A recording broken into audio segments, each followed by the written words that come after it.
আমি ভাইরাল না, আমি ফেমাস। আমার লাইফে কোনো ভাইরাল জিনিসপত্র নাই, কোনো আলতু ফালতু জিনিসপত্র নাই। আমরা এখন একটা আলতু ফালতু জিনিস দেখলে সেটাকে ভাইরাল করে ফেলি। যেহেতু আপনি মিডিয়াতে কাজ শুরু করে দিয়েছেন, অলরেডি বিজনেস করছেন, সেক্ষেত্রে একটা বিষয় সোশ্যাল মিডিয়াকে মেনটেন করতে হয়, হ্যান্ডেল করতে হয়।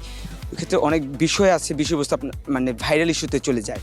এই ভাইরাল বিষয়টা কিভাবে দেখেন? আমি ভাইরাল না, আমি ফেমাস। কেন আমি ফেমাস? আমি 2022 সালে একটা ক্যারেক্টার করতাম যেটার নাম শিলা। এখন এই শিলা নামে আমাকে মোস্ট অফ দ্য মানুষ চিনে। এখন আমাকে মানুষ বলে যে আপনি হ্যাঁ তখন ছিলেন শিলা, এখন হয়েছেন মেহজাবিন।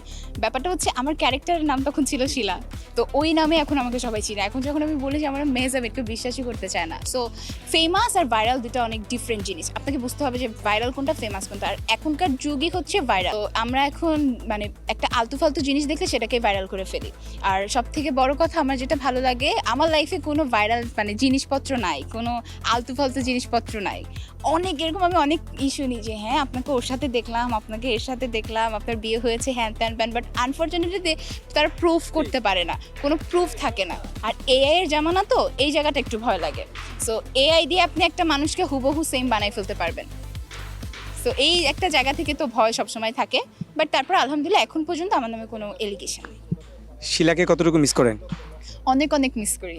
আমার তো অনেক ভালো লাগে। আমি এখন মাঝে মাঝে যখন খাবার খাই, আমি শিলাক ভিডিও দেখি। এবং আমার ছোট ভাই যার বয়স 6, ও মাঝে মাঝে ওর যখন অনেক মন টন খারাপ থাকে, দেখি ও টিভিতে নিজে নিজেই দেখি শিলা চালাচ্ছে, ও নিজে নিজেই দেখছে।